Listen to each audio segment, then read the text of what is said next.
Is there compensatory storage that's Yes, being sir. created someplace? Is Yes, there to a plan the that shows that? north side of the greenhouses. It's tough to see, you can't tell with the color, but they're on your plan. The upper right-hand top. There is a plan that we have that shows where that storage is? The new plan does not show the compensatory storage. The previous, So- the new one is. So we would, I would think as a minimum, I would want to see at least that on this plan before I vote on a special permit. So those are the questions I have. Those are the concerns I have. Oh, I'm sorry, you're right. It's not on this plan. It was on a previous plan that I viewed. I'm all set. How's that? Councilor Shalafo-Zephyr? Thank you very much. So in this cultivation facility, are you planning on growing recreational marijuana as well? Or in distributing it to recreational dispensaries? Yes, there's no difference between marijuana is marijuana. What happens is the strains that you pick. Now, our doctors pick strains for medical marijuana specifically to glaucoma issues, to Crohn's disease, for oncology purposes, and we grow those per what the doctors say. Now, there's different terpenes, there's different THC, there's different CBDs that are involved in that. This is a different, if you want to say it's a different whole process that's occurring in the state of Massachusetts with this recreational coming about. Now, I mean, I don't even understand some of these names, to be honest with you, what they call certain things. But there will be something, there'll probably be about 10 to 12 strains that will be more recreational oriented than the medical strains that have been available. Now, there's over 1,000 strains of marijuana out there. They're totally different. The big difference is being grown by a company in any state. You know what you're getting because analytical testing is being done on every one of these harvests. It's every lot. And you have to send that in before you can package it or produce it. And when the analytical lab that is chosen by the state says, yes, you've met all the criteria, you can go forth and produce it, at least we know the consumers are getting what they expected to. Look, in the black market, you don't know what you're getting. You're out there could be pine needles in it, as I've said before. Unfortunately, we had one patient 3 weeks ago in New Hampshire that bought on the black market, and it was laced with fentanyl. Brought into the hospital, emergency situation, and so forth. Wasn't bought, but she learned. She said, I learned my lesson. No, I appreciate that. I just But- want to understand that, that the cultivation facility will also be growing. Both. Yeah, both. Right, Sure, it'd right. be marijuana, whatever's Medicinal and is then needed. recreational. And Yes. that there is a distinction between the different types of marijuana, so a Correct. cultivation facility could be medical only and/or recreational only, or a combination of both, and that's what you're proposing, really. Well, the combination, I think, is, to be honest with you, anybody would have to say that. It would have to, it could be a combination of anything. Because some of the medical ones, if you want to say a medical, they can be, give you a feeling of, being relaxed feeling and so forth. Everyone is different. It's no different than taking different dosages of opioids or any other drug, prednisone. You know what you can take, and sometimes you go, oh my God, I got a reaction to it because I took 20 milligrams. You should have taken 10 milligrams. That happens. Thank you. But, yeah. I'm good. Councilor Arndinger? I have a couple questions. Number one, you had talked about the vertical integration for an Yes. RMD. If you add a retail RMD to this facility, is that one or two? Would that still just be one? That is one full certificate, RMD certificate in the state of Massachusetts. So that's one, okay. And, All right. Okay. Retail and, let me say, cultivation or wholesale. That's one.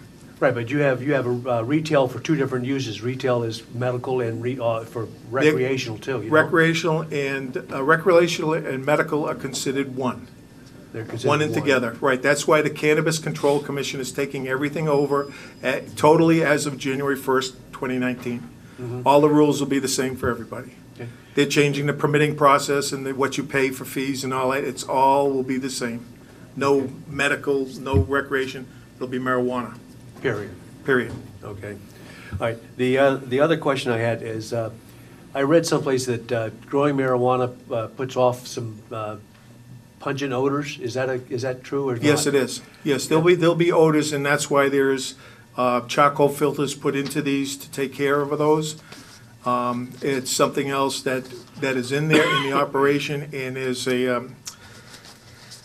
it's a new electrostatic precipitator that can charge the articles positive or negatively, so you can collect them within the unit so that it doesn't go to the outside.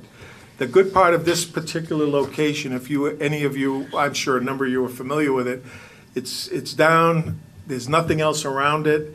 There's the Nashua River that flows on the west side, and Home Depot's across the way.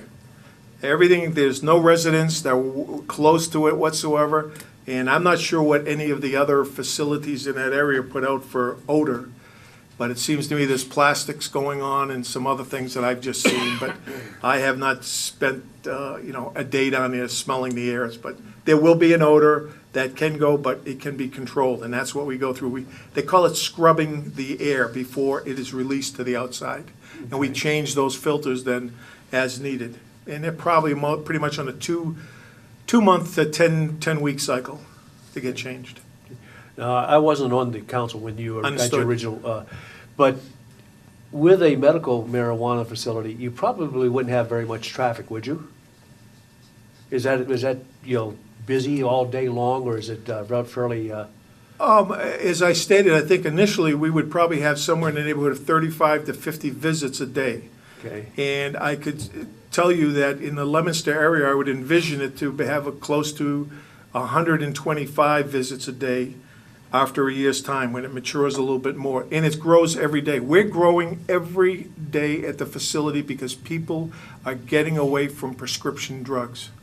Flat out. And if you've kept up with the literature, the Veterans Administration is looking to do this and get rid of opioids in the VA. They're just about ready to approve cannabis into the VA system. It's going to save us millions of dollars of tax money. Besides, work better for these people that have, from the wars, the PTSD especially. Okay. So if you have 125 from Yes, sir. medical, Yes. and then you had a retail component on there, how many more cars per day would you estimate for the retail? I would estimate there'd be 500 to 550 more cars here in Leominster a day. Going to that facility? Yes, sir. How would that affect the abutters down there as far as traffic? I mean, there's a lot of tractor trailers and stuff like that going into the facility. Mr. Abutter, what do Yeah. you think? I don't see it. Anytime I go there, I'm the only car driving down there. There's very little traffic that I feel goes down Mohawk Drive there, unless it's when people get out at 3:30, I don't know. It's a great place to have a facility, I think, for the city of Leominster. It allows people to get to it easily, not get tied up in traffic. I see that a very good sign, and have it, I think it's in a place where you can control it. And that's what I think was the intent of the city council when they zoned it, that area. Thank you, thank you. Councilor Bedanza. In your handout, you mentioned that you had a host agreement completed with the mayor. Yes, Are you referring to your Yes. dispensary? the dispensary, my RMD. Right. It's an RMD. Once again, we're vertically integrated. So our host agreement has already been fulfilled. We have it with the mayor. And that was negotiated in conjunction with the letter of non-opposition that we gave you That's what you required. in a special permit for the medical facility, correct? You required that, and we did it. Correct. So that was on the basis of a dispensary. Now you have a cultivation site as well with a much larger footprint. You haven't amended that host agreement, have you? No, because this is a grow area that's, not everything being grown there is certainly going to be used in Leominster, number one. But number two, we create an area here, it becomes a tax-based building. So there's going to be tax revenue that'll be driven from, I'm well Building aware, that. I'm well aware that the building will generate taxes. I understand that.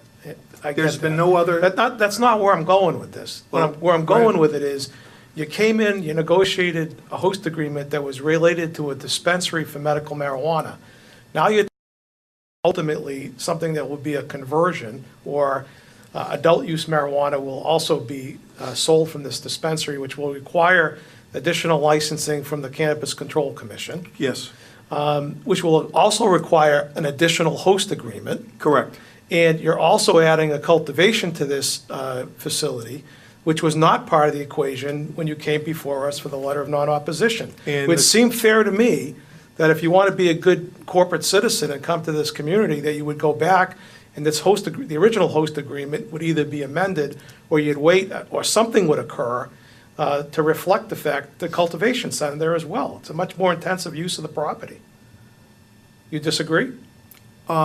I do, because there's no sales being generated directly to that. What can be is, you hit on the point there a little while ago, was what the Cannabis Control Commission has said. The Baker administration wanted to get a hold of what was going on here in the state of Massachusetts, because everybody was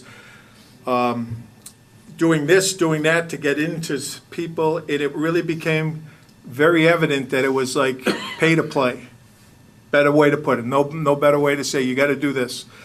And now the commission has sent out a guideline that is, guideline regulation, that if you have recreational product sold at your facility, 3% you can negotiate with We've the already community host. we've already adopted it. We're well aware of it. I my point- didn't know that, I'm just, My point is, okay. There's nothing that's been that done you- on the you're- growth You're growing this marijuana to sell it, correct?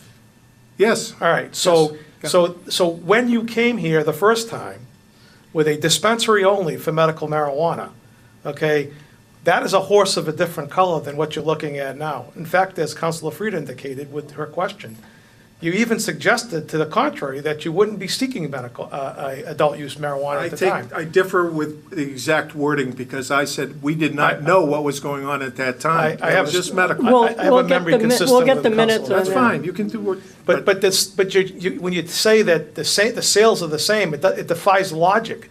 If you're growing this stuff, you gotta sell it. So you weren't growing it before, now you propose to grow it. It's gonna be sold. That's So, right. so And- to me, you've changed the game. And when you represent to us the host community agreement has been completed with the mayor, yeah, sure, that one's ancient history. That was a whole different world. That's the only back thing then. that is out there right now, All right. and I As long just as we're wanted to make clear. that statement, As that long as we're we clear. have an agreement that was put in place there. As long as we're clear. The other things coming in effect is, the taxes are gonna go, jobs are gonna come to the area, more construction work for people will be on that facility. That's the benefits to Leominster, just on that facility. Going along with Councilor Bedanza's comment, the host agreement should reflect what you're doing now. The financial implications of police, fire, ambulance, if they respond to anything in the community, is 6 people at a time. And that's going to be different from the medical marijuana host agreement that you did and an agreement now. So that needs to be relooked at, is what I think Councilor Bedanza's saying, but if he's not, I'm saying it. It's something that would have to be And revisited. the public does not visit this place. The public does visit the dispensary, so that's where the foot traffic is. Now, if you're referring to just our employees, I gave you an outline of what the employees are that would be at the facility. So now, you know, there's different things going on. You got the retail area, and then you have a place where you manufacture. But you're gonna And do be you do growing, this- do and you you're do gonna this with sell it in plastic Leominster, companies? right? You're gonna be growing it, and you're gonna be selling it in Leominster. Potentially, I could. I'm just saying potentially. That's what I was coming here to ask for. You know, I mean, just, there's other places you can go. Well, I let's just felt this was coming in- assume that you do Do what? sell it. You're gonna be making money on it. I And the- don't sell it there, I sell it at Leominster. What I sell in Leominster has already been agreed to that you get. The more that goes out the door there, the more revenue is gonna come to the city of Leominster. So It you're, goes to the Shrewsbury and it goes to Worcester as well. medical marijuana facility will remain medical? There's gonna be no change to that to recreational? I didn't say that. Yeah, well, I guess that's my question. You're It's not a saying it's not question. gonna You're change just, much. you're saying something that I'm not saying.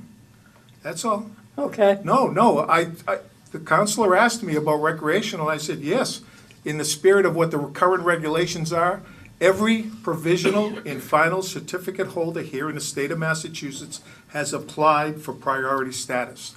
Not one has not done that. We were given 3 of the top 20 right at the beginning, the first one. The first hearing of the CCC dealt with R3, and they said, you're approved. Sorry, priority status received. Please finish your packet of information and forward it to us. And that's all we've been doing. We've been following what the state has set up as the regulations, And the that- procedure. That by itself requires a hosted hearing. That process, all by itself, requires a hosted hearing. That's correct. Yes, you're correct. And that's what I have and sent, actually, everyone, the 2 mayors of Worcester, Leominster, and the town manager of Shrewsbury have received. I've done the public notices. I've done the right things here, getting everything published, the abutters, all notified and so forth, that we were required to in all 3 communities, as the state of Massachusetts has asked for. So we've done that to get to the point to be able to then be recognized by the Cannabis Control Commission for the permitting process.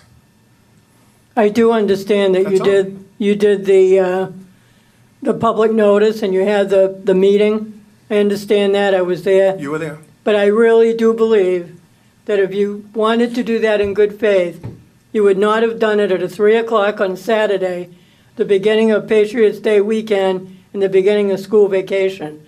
I don't think it allowed for a whole lot of people to be able to go if they wanted to. I mean, there was one person there when I was there. I don't know if anybody else showed up after, but there was that one person. We had 2 people in Worcester, and we had 3 people in Shrewsbury show up. I'm talking about Leominster, though. And we had 2 people in Leominster, which includes yourself. You tell me, with the public notice that went out and so forth, why? You think it's because it was on the weekend of Patriots' Day and it was a Saturday? In the beginning of I disagree his- with you. in the I beginning- can't get to maybe some meetings during the week because you work. We provided it so people could come on a weekend, on a Saturday specifically. And that's all we did. To suggest that That's it all was we did. disingenuous to have it on a Wednesday as opposed to a Saturday at 3 I o'clock. disagree with your comment, what you're making Well, to me. we can I was not disagree. ingenuous. We can No, disagree, but I know, That's not fair. your answer to me that day was, we did what we had to do. And I understand that you did. You're all legally, We did it. you You're follow the right. law. There's no question, but, We're- I mean, it's, all right. And any other councils have any questions? If not, do you have anybody else that would like to offer anything? Yes, I'd like to speak. There's been some questions asked that I think I can help answer. As the landlord, the owner of the property, I'm also the construction end of the business, if you will. We build and develop these for Prime Wellness. We've been to the facilities in Peterborough. We built a facility in Sterling. We built a facility in Worcester. We built a facility in Shrewsbury. And we built a facility in Leominster, to the point it's constructed. At some point, I approached Mr. Glowick and said, I like what you're doing. It's a first-class operation. I don't know about the banking regulations. I don't know who's under investigation. I can tell you this man's paid me $5 million to date in construction, and I receive a check, and I deposit it, and it's good every time. I send a bill, I get paid. Everyone working on that property gets a check. Every employee gets paid. I've met and dealt with every one of them. They are completely satisfied. This is a first-class operation, second to none. I have personally witnessed it, I've been involved in it, and I've seen it from beginning to end. There's no question what you're getting here is a first-class citizen and a first-class operation. You are welcome to come to the Sterling facility that we've been building for the last 3, 4, 5 months, nonstop, 7 days a week, and see what a first-class operation he's built. The consideration of whether it's recreational or medical, I can't speak to that. I can tell you when I was hired, it was for medical marijuana facilities to be built and to be dispensed. And I believe it's evolving as time has gone on because regulations are changing. And I think he is starting to see an opportunity that he may take advantage of. And that's his business decision, not mine. And I can't speak to that. But I can tell you that in Leominster, he's going to build a first-class operation. That dispensary will receive all of its product from Sterling. That's what we're building in Sterling. It's a 20,000 square foot facility, which will generate the material that will be sold in the 3 dispensaries. I'd like to see that operation in Leominster. He has hired all Leominster contractors. He's using all Leominster workforce. His IT guys are from Leominster. He has embraced the city of Leominster and brought all these people into his program, and we're all benefiting from it. Now what I'd like to see him do is build the actual grow facility in Leominster. Now, I know we're getting confused. He's here today asking for your permission and your direction in building a grow facility, a cultivation facility. And your questions have been predominantly about the already approved dispensary. Where that material comes from in that dispensary, whether it comes from Sterling or Leominster, doesn't affect what he does with that dispensary. I'm not involved in that, and I have no concern about that. That's between him and what's already been approved and what gets approved by the city regulations. What I'd like to see happen is I'd like to see him grow the facility in Leominster and manufacture the product in Leominster. Regardless of where it comes from, it's still gonna be sold at that dispensary. And that dispensary is a pre-existing, pre-approved facility that he has to come back to you, and I believe he should modify his host agreement to deal with the recreational side of it. But we're talking about the grow facility. We're talking about asking you for some direction. The initial plan was to have 2 separate structures. There was some consideration and some comments made by various departments that they need to be connected so that they're not in violation of setbacks. That's where we're at. The original plan, the original building shows 2 structures. If it's the consensus that it should be 1 structure, we can accommodate that. We can modify a plan. But we're not really sure what direction they're going. We need to finish the dispensary and decide, is this gonna be a single facility or 2 separate facilities? If it's gonna be 2 separate facilities, that's fine. Just give us some direction, and we'll finalize drawings and we'll make it work. But the point that he's looking for is to become a positive influence on the people in Leominster by creating tax revenue and creating jobs. In the dispensary part of it, where the product comes from, whether it be Sterling, 8 miles literally down the street, or from Lock Drive, immediately adjacent to the property, I think the Leominster community benefits if it's in Leominster. That's why I've asked him to bring this to you, and that's why he's here. But I will guarantee you this, you will not find a better operation than Prime Wellness, and I've seen many of them. Jim, let me just make a point. My question about the bank Yes. had no suggestion in it that he's not financially able. My question was, that's a lot of money going through that building in a particular day if somebody can't use a debit card or a credit card and has to use total cash, and there's no place to deposit it.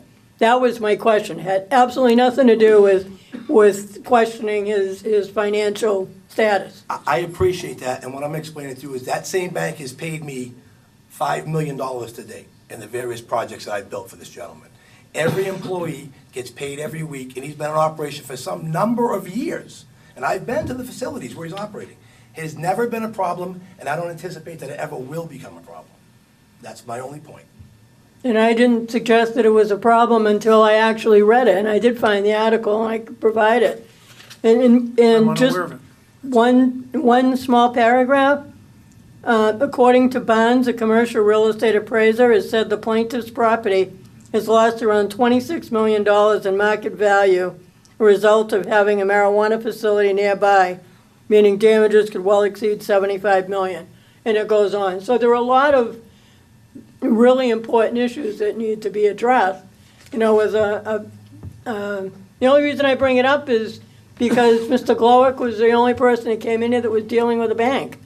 And at that time, you know, it was a plus. And now that same bank is under investigation. So I think it warranted the question. It was a great question, and I'm only offering to you that I work for him. He compensates me. I get checks from that bank as recently as last week. Never had a problem, and I have no concerns continuing in that business pattern. Councilor Bedanza. Can I make a suggestion? My point about, I don't care if the building's connected or not connected. I don't think it makes a whit of difference, to be honest with you. Yeah. My question is, as my recollection is, and we need to ask the building inspector this, if that building as proposed, okay, now with the cultivation site, is within 1,000 feet of Middlesex Integrated, game over. We don't have the authority to issue the special permit. So let's get the answer to that question. Agreed. Before we go any further. I think that's what we need to do. Well, and I think my suggestion was gonna be for further time. I'm fine with To that. go back to the planning board and the building inspector.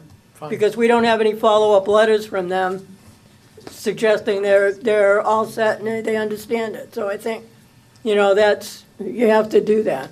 Well, I think that makes sense based on what I'm suggesting. And are you willing to look at the state 500-foot barrier? That's Well, up to we you. have, we're city- in the process of examining Okay, I don't. our zoning with relationship to adult use.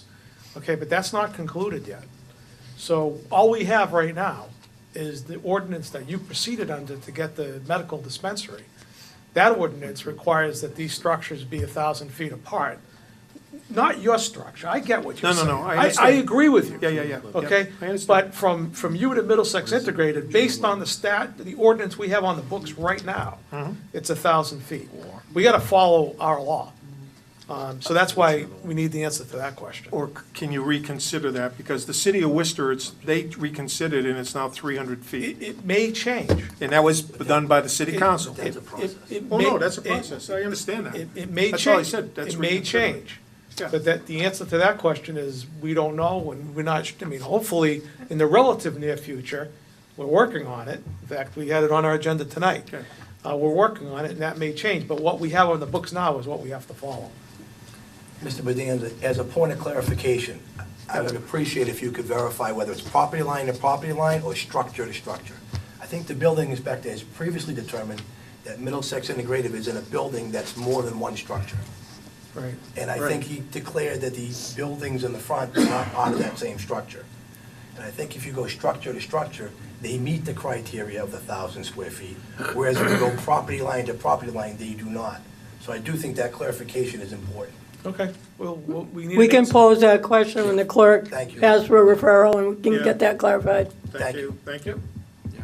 Anything else before we wrap it up, gentlemen? No. All right. Again, thank you for your patience. It's been a long night. Thank you for your You- input. One second, Appreciate it. one second, please. Oh, I'm sorry. Public, and then you have to continue the hearing. Oh, I'm sorry. Okay? Sorry. Is there anybody in the audience that wishes to speak in opposition to this petition? Again, is there anyone who wishes to speak in opposition?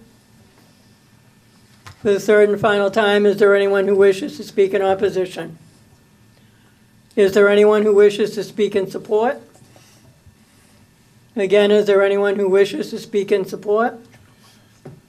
The third and final time, is there anyone who wishes to speak in support?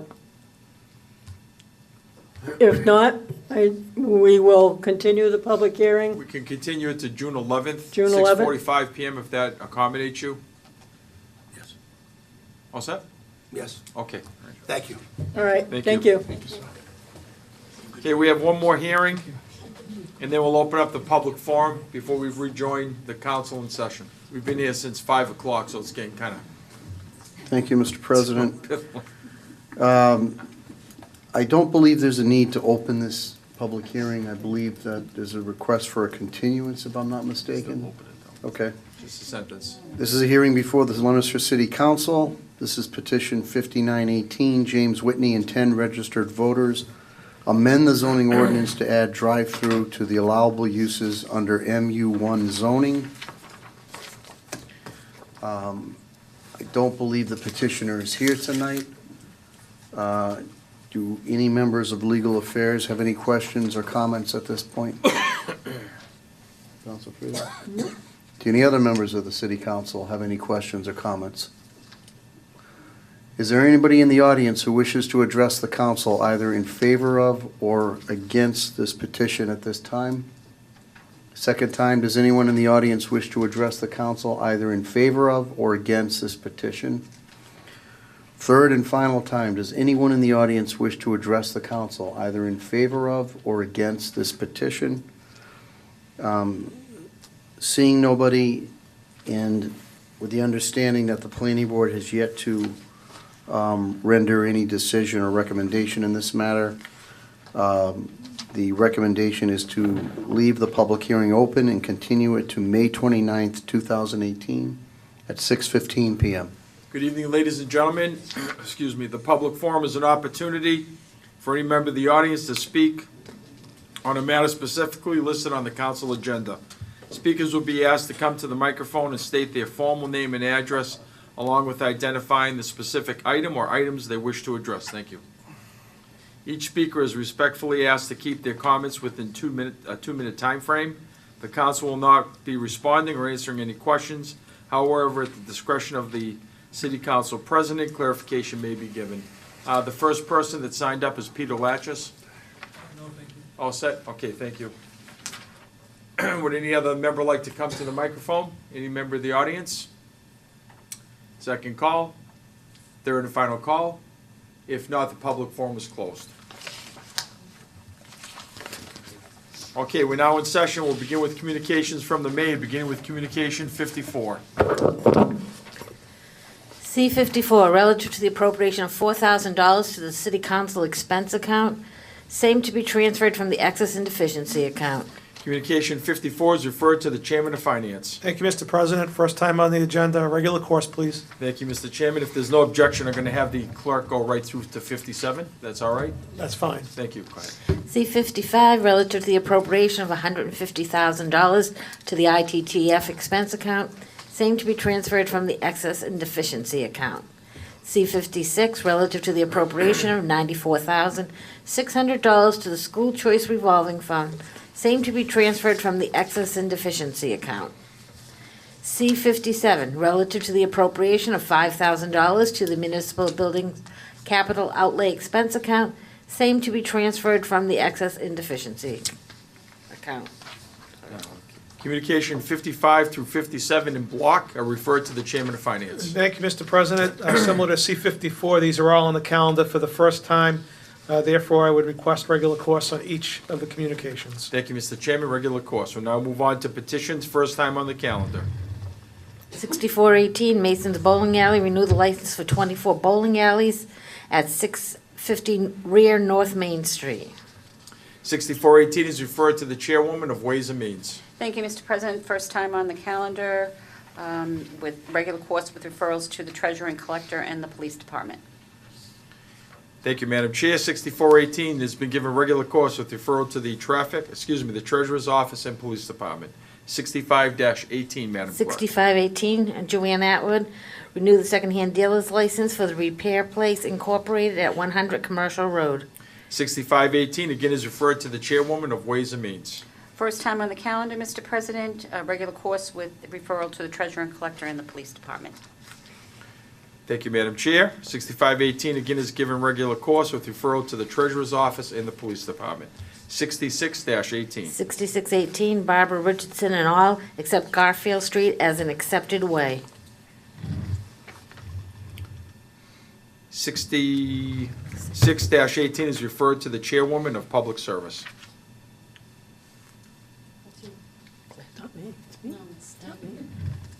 Public service. Public Clerk. service. Not me. You're the chair. I'm public safety. He's a safety. Well, it's a little late here tonight, don't worry. We'll figure this out. Everything's moving slow tonight. Regular course with referrals to the building inspector and DPW. And KP Law, or you want to wait on that? At this point? Sure. It's going to go to them eventually. Yeah, okay. 66-18 is referred to the building inspector, DPW, and Copeland and Page. Thank How you. about the planning board? Could we add that? I'm sorry? Planning too, maybe? Planning board as well? If there's no objection, thank Planning you. board. Planning board as well. 67-18. 6718 Jill A. Natola, accept Lexington Circle together with the water line easement as shown on the street acceptance plan in Leominster, Massachusetts, prepared for Sheldon Hills Realty Trust by Hannigan Engineering, dated March 15th, 2018. 67-18 is again referred to the chairwoman of public service. Again, regular course with referrals to the planning board, DPW, building inspector, and KP Law. Thank you, Madam Chair. 67-18 has been given regular course with referral to the planning board, DPW, building inspector, and Copeland and Page. Thank you. The appointments in block, please. Appointments, Historical Commission, Ronald Gerard, term to expire April 15th, 2021. Board of Health, Wendy Weeks, term to expire April 15th, 2021. Emergency Management Rehab Unit, Tyler Yalen. Yellian? Yalen, is that Okay, correct? all right, good. In block, the appointees are referred to the chairwoman of Ways and Means. Thank you, Mr. President. First time on the calendar, regular course, the Historical Commission interviewee and the Board of Health interviewee, appointee I would like to have down for an interview. If my committee approves the emergency management appointment has already been vetted by the Director of Emergency Management, so I don't see the need to have him here for an interview. However, I would defer to my Bless you. committee if they would like him interviewed. Okay, so we'll set that up, the interviews? Mhm. Okay, very good. All three, regular course. Thank you, Madam Chair. We now move on to matters before the City Council, beginning with Ways and Means. 60-18 is the chairwoman ready to report. I am, Mr. President. 6018, Mark Gordon, renew the secondhand dealer's license for Music Mania, Inc., located at 875 Miriam Ave. This was referred out to the police department and the treasurer and collector. Neither have any issue that would compel them to not approve this matter, so my recommendation would be to grant 6018. Thank you, Madam Chair. Council, sir, the recommendation read to grant 60-18. Are there any comments or questions on the floor? If not, all those in favor of the recommendation, please indicate in the usual manner. Those opposed, by a vote of 9-0. 60-18 has been granted. Thank you. 61-18, Madam Chair. 6118, Matthew Zevek, renew the secondhand dealer's license for Gold Buyers of America located at 100 Commercial Road. Similarly, the treasurer and collector and the police department see no reason why this secondhand dealer's license should not be renewed, so my recommendation would be to grant. Thank you, Madam Chair. Council's heard that recommendation to grant 61-18. Are there any comments or questions on the floor? If not, all those in favor of the recommendation, please indicate in the usual manner. Those opposed, by a vote of 9-0. 61-18 has been granted. Thank you, Madam Chairwoman. We'll now move on to legal affairs, beginning with 33-18. Is the chairman ready to report? Yes, Mr. President. 3318, Dean J. Mazzarella, changed the zoning of 8 lots of land from the Residence B zoning district to the Commercial zoning district, located along the north side of Mechanic Street and the south side of the unimproved portion of Glendale Street, and also the unimproved Milton Street and adjacent portion of Glendale Street. All is shown on a plan entitled Plan to Accompany Petition for Zoning Change, Leominster, Mass., prepared for Dean J. Mazzarella, dated January 10th, 2018, by Whitman and Bingham Associates, LLC. We've had several public hearings in this matter. The hearings were closed this evening. I'll poll my committee to see their thoughts on this matter at this time. Councilor Frieda? I yield the floor What's to your- Councilor Frieda. Go ahead. Through the chair, please. What's your recommendation as the chair? Through the chair, go ahead. I'm had trouble with this one, I gotta be honest. Councilor Bedanza, you wanna weigh in? Wow. Look, those I'll wheel be, marks are I'll take the courageous dive.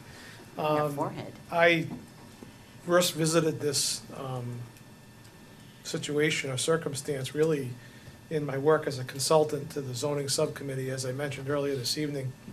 And my recommendation as a consultant at the time was to rezone that on the map as commercial. And what drove my recommendation was public safety largely. I knew, of course, that the land was zoned as Residence B. I envisioned multiple apartment buildings being constructed there. As Mr. Cleaves indicates, you can put 5 duplexes on that piece of land, up to potentially 10 driveways. That conjures in my mind a real public safety problem. Seeing or envisioning people backing out of those driveways, pulling out of those driveways, children playing. It's the type of housing that's going to attract families. Talking about kids, young kids. I don't think it's a great spot. I mean, we all know that, look, there's a landowner, and the landowner has, under zoning, we have to strike a balance between the landowner's rights and protecting the public welfare of the community. And there's a lot of interests at stake here. Perhaps we'd all like it better if it was just nice green grass with some flowers and laid fallow, but that's not going to happen. One way or another, this property is going to ultimately be developed. And the question is what's the most appropriate development? And as I view it, I don't think residential development is appropriate there. There's been a lot of talk about traffic. And I agree, there is a lot of traffic there. But that also doesn't bode very well for putting apartment houses there, or a 40B project, if that's the case. So my first and foremost concern is safety. The last thing in the world I ever want to see is somebody getting hurt there. It's significant to me that if we leave it as RB, and it is developed residentially, the oversight with respect to the construction there will be minimal. There won't be any planning board involvement. If it's rezoned to commercial, there'll be a planning board hearing for site plan review. The mayor made Mr. Mazzarella. Thank you. Strike that, sorry, Council President. Made a whole lot of representations as to what would happen at that site if the commercial zoning was approved. It's a public forum, it's a public discussion we had this evening. If that project ends up before the planning board, there's a public record of what was represented, and I would think that the planning board is going to take heed of that public record and is going to want to see those representations formally adopted as part of that site plan review process. That won't happen with a Residence B development. Consideration with respect to taxes. We all know the burden that's placed on taxpayers in the city of Leominster, and we struggle with that constantly.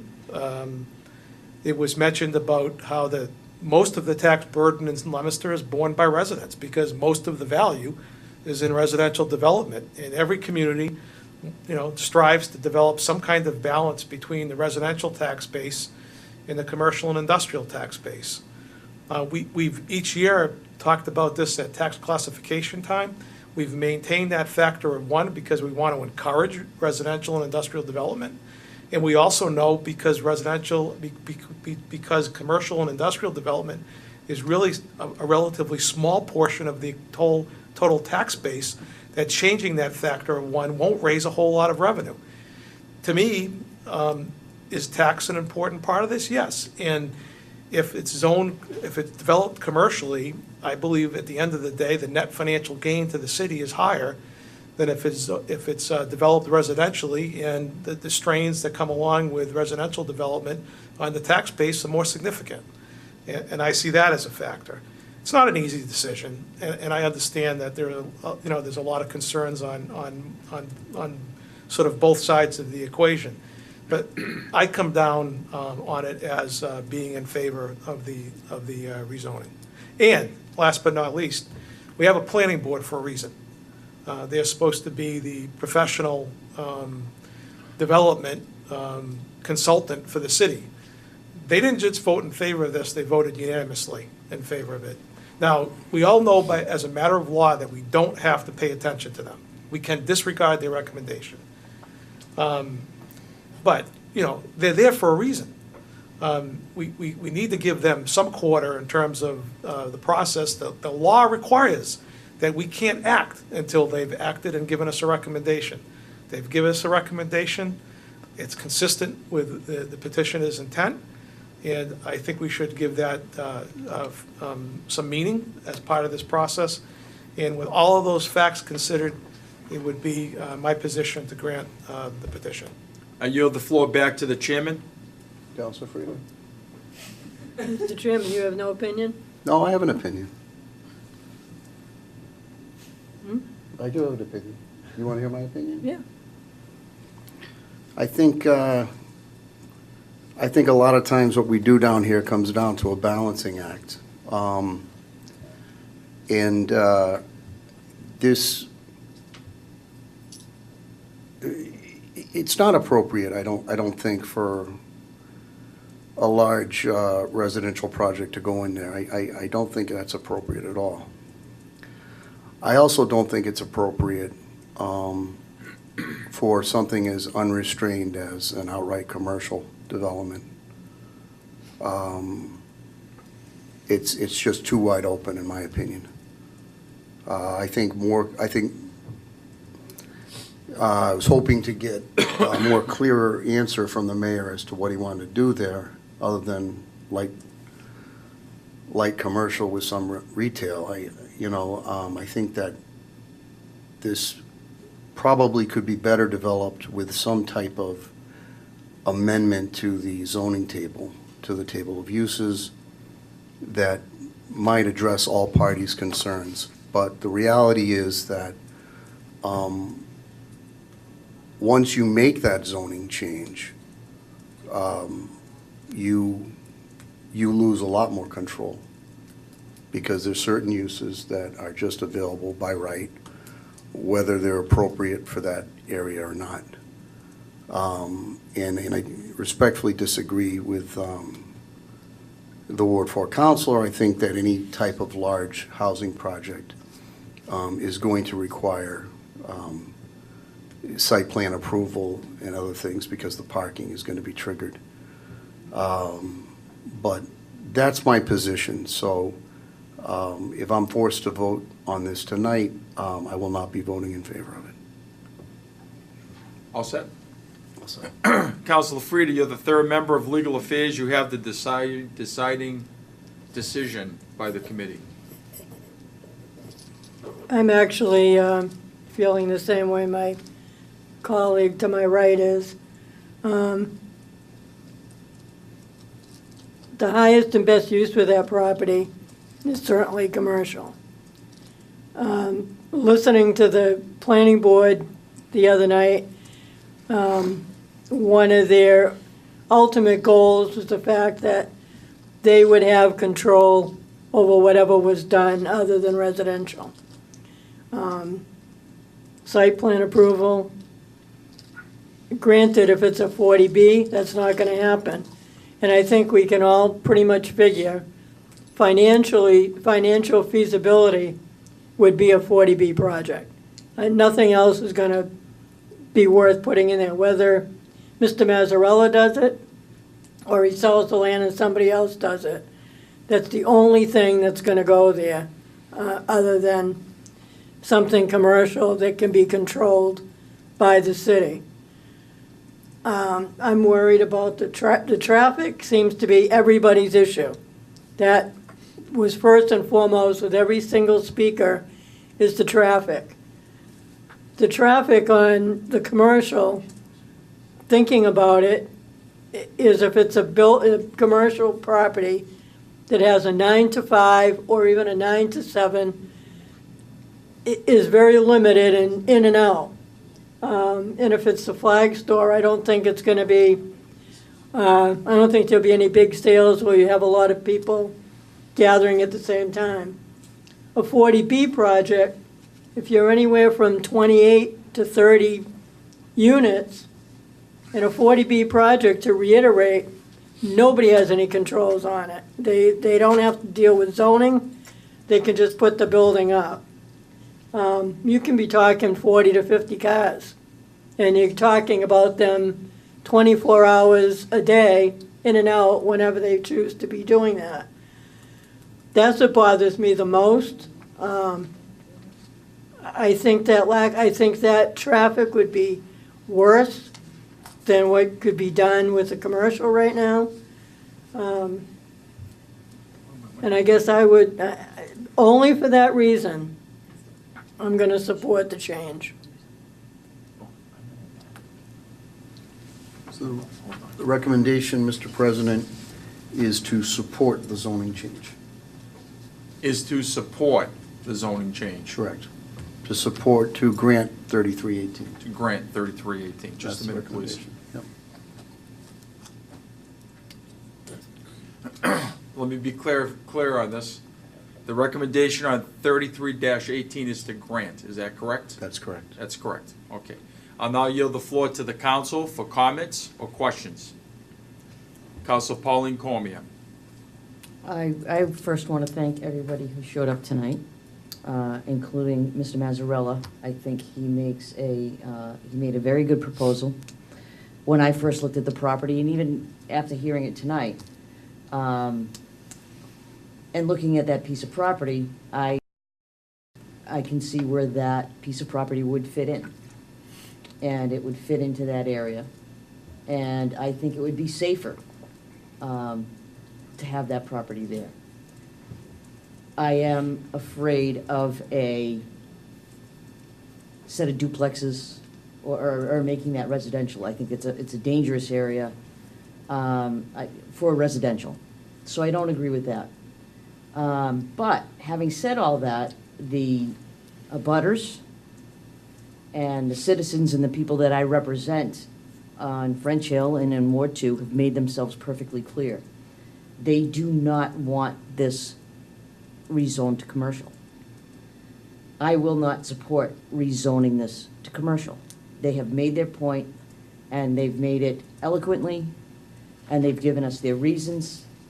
And even though I probably could have been convinced one way or another, when I ran for this seat, and I promised to take Wayne Nichols, not take his place, but to live up to what he would have done for the people of French Hill and the people of Ward 2. The only thing that I can say is that the people of Ward 2 have said that they don't want it.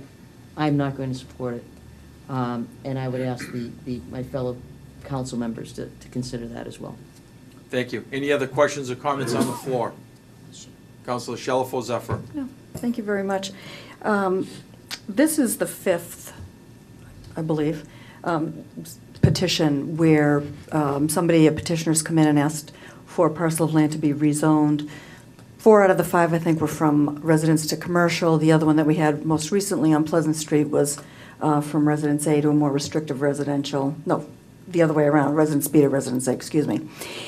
And in each of those situations, they were all very different. There are all a variety of reasons why the petitioners wanted the rezoning done. And in each of those cases, people who live in those neighborhoods, with the exception of the Central Street one, I mean, I'll give you that the neighborhood was not vocal, so. That's the one that passed 7-1. I was the one person who voted against that, the rezoning on Central. So out of those 5, 4 of them, the neighbors, the people, the abutters, the people who call that area next to the proposed land that was going to be rezoned, they all made their feelings very, very clear. They were not happy about these changes. They thought they would have a severely negative impact on their neighborhoods. And I will defer to the people who make their homes in those neighborhoods. Years ago, when I was a new councilor, I was the Ward 4 councilor. And there was a councilor who was no longer on the city council, but had a long, long career as a city councilor and also as a mayor. And one thing he said to me, he said, "Sue, whenever you take a vote, you remember the neighborhood." And that was the one thing that Jack McLaughlin said to me that I remember to this day. So I am not going to support the rezoning, and I think consistently that's been my position. I think I could argue a million other different reasons, but as I was thinking about this, I've got 107 really good reasons why I am not going to support this. The 109 people, I think, that signed the petition that were opposed to it, minus the 2 that took their names off tonight. So those 107 people that live down on French Hill, that live in that neighborhood, those are the 107 reasons why I am not going to support this. Thank you. Any other comments or questions on the floor? If not, the recommendation is to grant 33-18. This will require 7 votes to confirm it in the positive. This is going to be a roll call vote beginning with Councilor David Cormier. Yay. Councilor Pauline Cormier. Nay. Councilor Frank Ottinger. Yay. Councilor Mark Bonanza. Yay. Councilor Gil Feckley. Nay. Councilor Susan Shalfo Zephyr. Nay. The zoning is denied. Counselor John Dombrowski, Nay. Counselor Claire Frida, Yay. excuse me, Yay. yay, yay, and I shall record as yay. By a vote of 5-4, the zoning is denied. We now move on to 39-18. Is the chairman ready to report? Shall defer that to Council Frida. but- Okay, sure. Yep, sorry about that. Go ahead. Counselor Frida, go ahead. 39-18, Prime Wellness Centers grant a special permit to build a medical marijuana cultivation facility located at 1771 Lock Drive. I'll defer to Councilor Bedanza, but I believe the recommendation will be further time. Okay. Counselor Bonanza? Yes, Counsel, that's correct. All set? Council, sir, the recommendation read for further time on 39-18, excuse me, with a hearing continued to 6/11/18 at 6:45 PM in the council chambers. Is there any comments or questions on the floor? If not, all those in favor of the recommendation, please indicate in the usual manner. Those opposed, further time has been awarded. I'll now refer back to the chairman. 40-18, Mr. Chairman. Thank you, Mr. President. 40-18, Kristen Kelly, Planning Director, amend Article 18, Section 22105 of the Leominster zoning ordinance to include language regarding recreational marijuana facilities. The recommendation, that we've got this matter was continued to June 11th, 2018 at 7 o'clock PM. Accordingly, the recommendation is further time. Thank you, Mr. Chairman. Council, sir, the recommendation read for further time on 40-18. Are there any comments or questions? If not, all those in favor of the recommendation, please indicate in the usual manner. Those opposed by a vote of 9-0. 40-18 has been given further time. Thank you. 41-18, Mr. Chairman. Thank you, Mr. President. Kristen Kelly, Planning Director, amend Article 11, Section 2260 of the Leominster zoning ordinance to add language requiring deep observation hole testing for stormwater infiltration detention areas. The hearing was continued to May 29, 2018 at 6:30 PM. So again, the recommendation is further time. Thank you, Mr. Chairman. Council, sir, that recommendation read on 59-18 for further time. Are there any comments or questions on the floor? If not, all those in favor of the recommendation, please indicate in the usual manner. Those opposed by a vote of 9-0, further time has been awarded. 62-18, Mr. Chairman. I think we skipped I'm sorry, on- 59-18. That's okay. Petition 5918, James Whitney and 10 registered voters. Amend the zoning ordinance to add drive-through to the allowable uses under MU1 zoning. The planning board is yet to provide us with a recommendation, so the recommendation is further time, and the public hearing was continued to May 29th, 2018 at 6:15 PM. Thank you, Mr. Chairman. Council, sir, the recommendation read on 59-18 for further time with the continuation of the hearing. Are there any comments or questions on the floor? If not, all those in favor of the recommendation, please indicate in the usual manner. Those opposed, by a vote of 9-0. 59-18 has been given further time with a continuation of the hearing for May 29th at 6:15 PM in the council chambers. Mr. Chairman, 62-18, are you ready to report? Yes. Petition 6218, Mark C. Bedanza Esquire, amend Section 1377 of the Leominster Municipal Code by adding a stop sign for southwestbound traffic on Commonwealth Circle at the intersection of Exchange Street.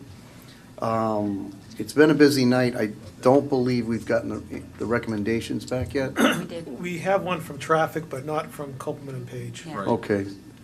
I mean, I defer to you, but I think Yeah, further further time time is is appropriate. appropriate.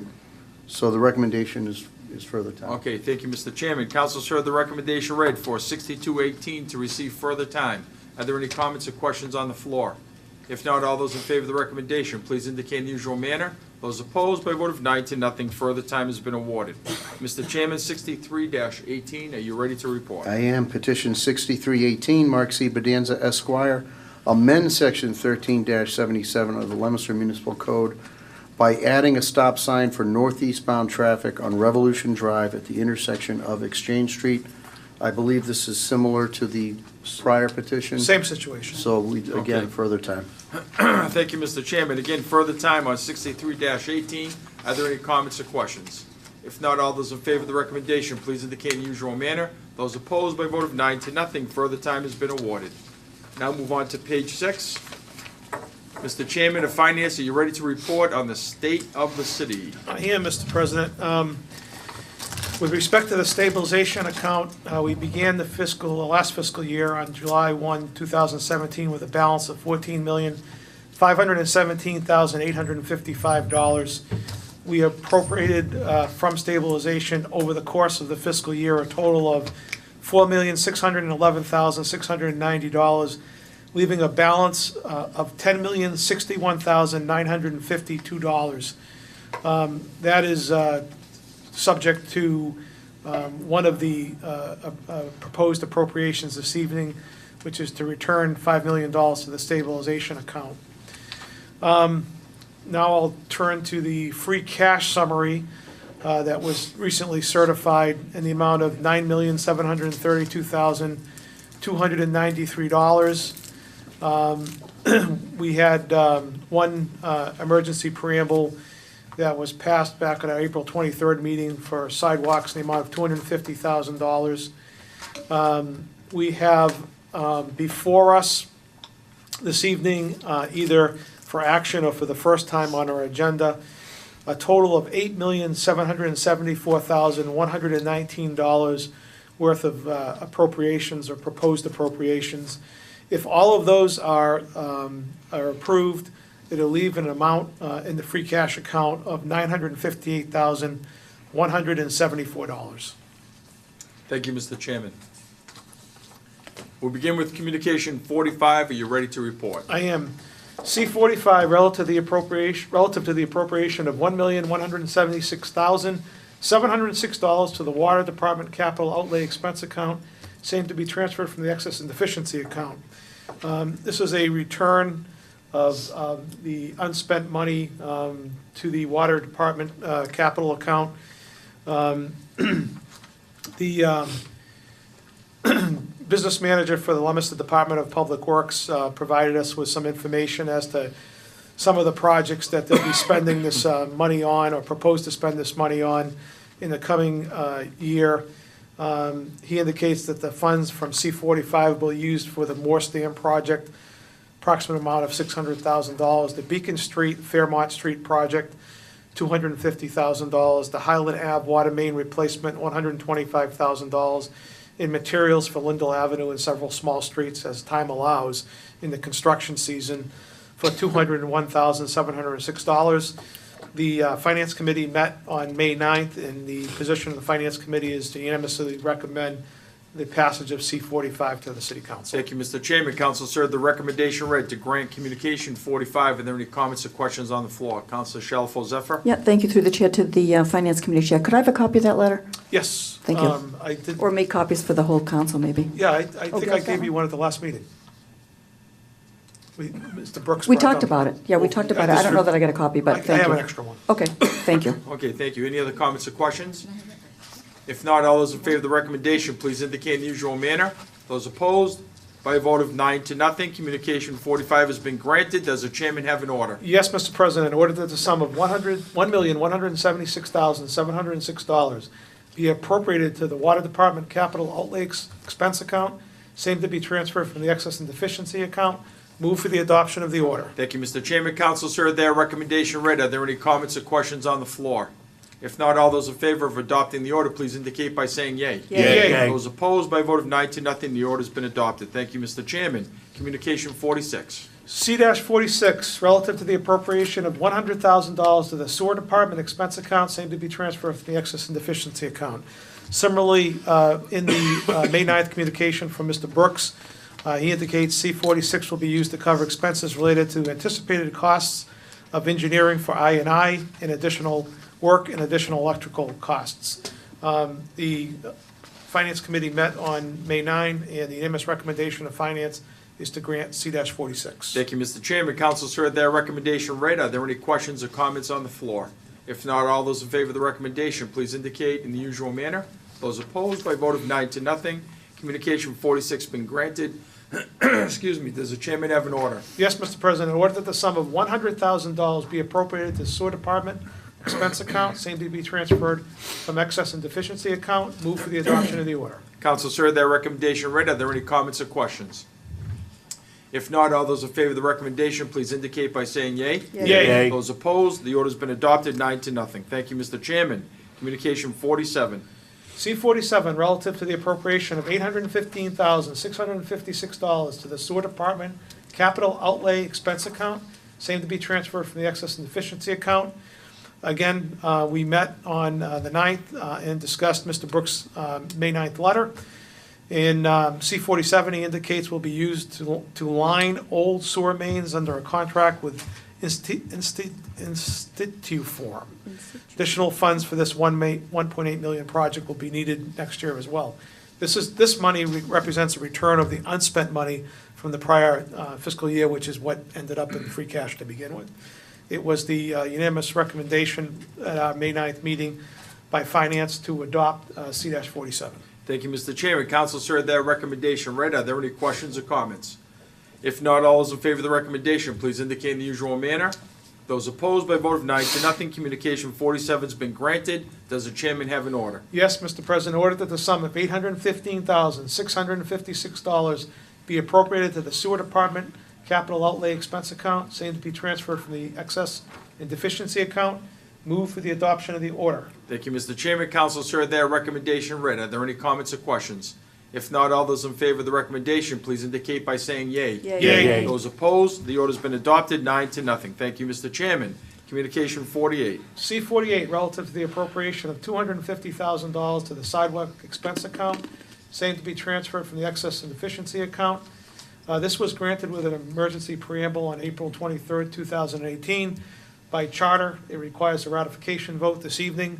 The Finance Committee met and is recommending unanimously to grant or ratify C-48. Thank you, Mr. Chairman. Council heard the recommendation to ratify Communication 48. Are there any questions or comments? If not, all those in favor of the recommendation, please indicate in the usual manner.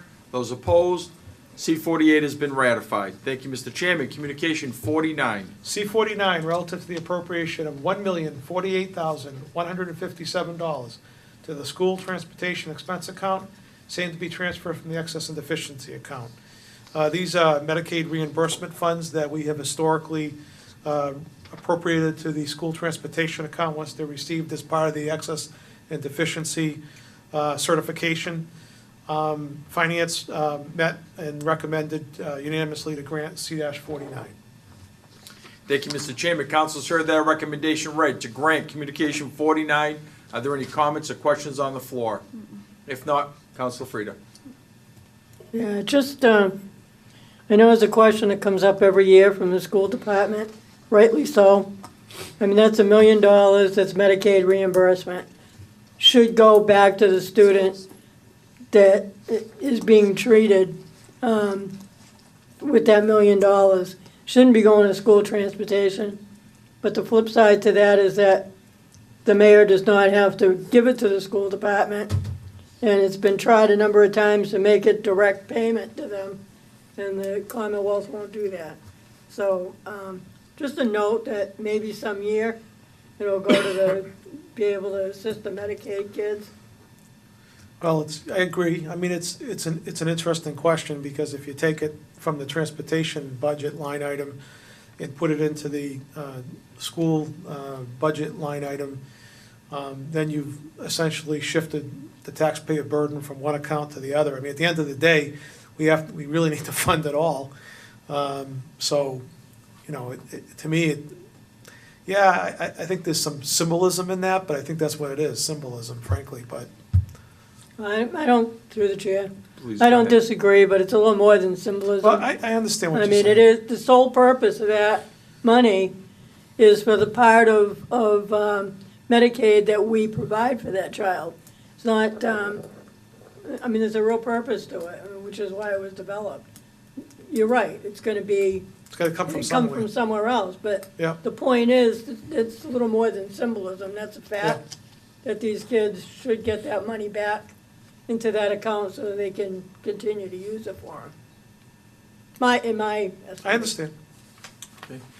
Anyone else? Councilor Shalfo Zephyr? Yeah, thank you very much. Yeah, that Medicaid money, that represents money that is actually taken out of the classrooms, that is in the school budget, and that are services that are being provided by providers in the schools.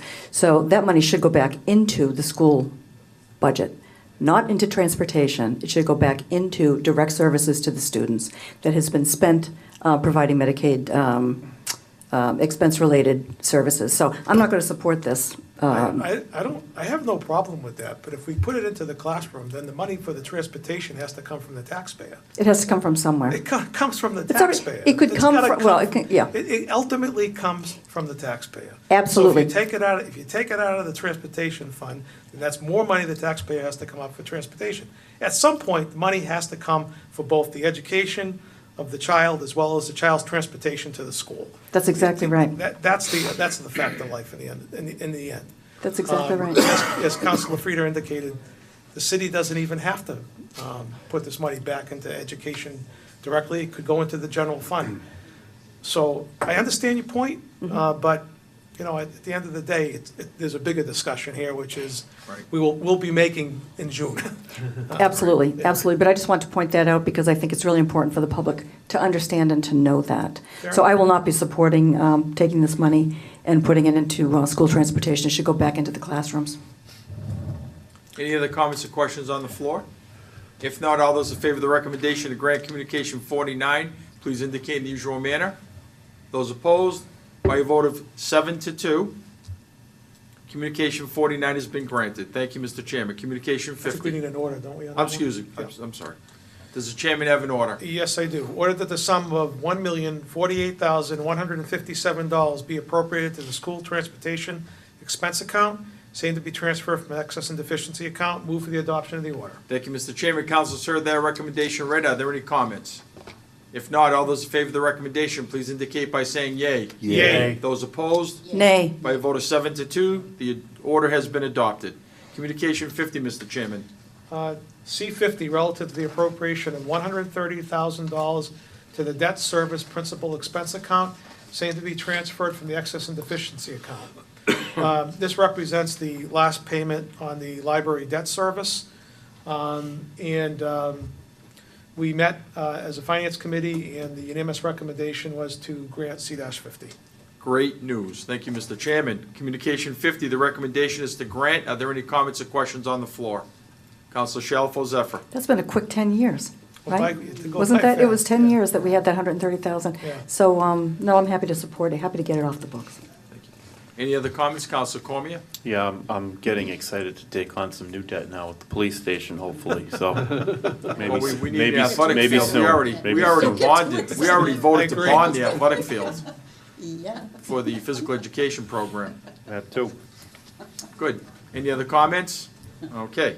All those in favor of the recommendation to grant Communication 50, please indicate in the usual manner. Those opposed, vote of 9-0, communication has been granted. Does the chairman have an order? Yes, Mr. President, order that the sum of $130,000 be appropriated to the debt service principal expense account, same to be transferred from the excess and deficiency account. Move for the adoption of the order. Thank you, Mr. Chairman. Council heard that recommendation read. Are there any comments or questions on the floor?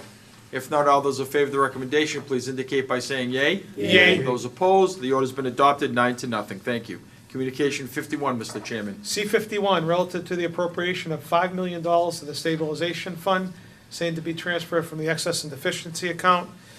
This represents the sort of repatriation, if you will, of the funds that we borrowed from stabilization over the course of the fiscal year in the amount of $4,611,690, in addition to another $389, just short of $389,000, to round it out to the $5 million. The idea is to keep pace with the growing revenue of the city, and in terms of the rainy day fund or the stabilization account. And the unanimous recommendation of finance on C-51 is to grant it. Thank you, Mr. Chairman. Council's heard that recommendation read to grant Communication 51. Are there any comments or questions on the floor? If not, all those in favor of the recommendation, please indicate in the usual manner. Those opposed? Opposed? No, sorry. Oh, it's okay. I just slowed. No, that, It's late, Frank. actually, that's It's late. pretty fast for 10:30. Yeah, you and me both. Okay, no problem. Communication 51 is granted by a vote of 9-0. Does the chairman have an order? Yes, Mr. President, in order that the sum of $5 million be appropriated to the stabilization fund, same to be transferred from the excess and deficiency account. Move for the adoption of the order. Thank you, Mr. Chairman. Council's heard their recommendation read. Are there any comments or questions on the floor? If not, all those in favor of the recommendation, please indicate by saying yea. Yay. Yay. Those opposed, by a vote of 9-0, the order has been adopted. Mr. Chairman, thank you very much, and your committee as well. We now move on to city property. We have a communication 52. Is the chairman ready to report? Yes, I am, Mr. President. Thank you. C-52, Dean J. Mazzarella, Mayor, request authorization to acquire by purchase, gift, and/or eminent domain the parcel of land located at Leggett Hill Road and Central Street and described in a deed recorded in the Worcester Northern County District Registry of Deeds in Book 3977, page 14, for general municipal purposes on such items and conditions as the mayor may deem appropriate, and as funding thereof, raise and appropriate and transfer from available funds and/or borrow the sum of $350,000 for the purpose of said acquisition and costs related to the incidental thereto, and further to the authorize the mayor to enter to in any and all agreements and execute any and all instruments that may be necessary or convenient to accomplish the foregoing acquisition. Mr. President, Yes. I represent an abutter who has in the past expressed interest in this property. Okay. I received a verbal opinion from the Ethics Committee that I should probably abstain from this. Okay, thank you very much. Yeah. We'll wait 1 second.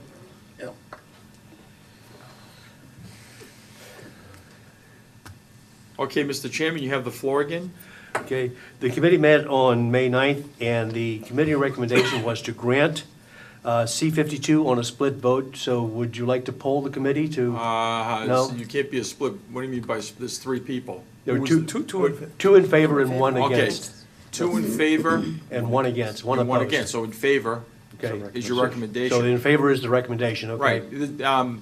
Mason's rules, there's no more minority majority report. Okay, Years okay. ago, we did away with that, so if you get 2 out of 3, it's an automatic report. Okay. So thank you. All right.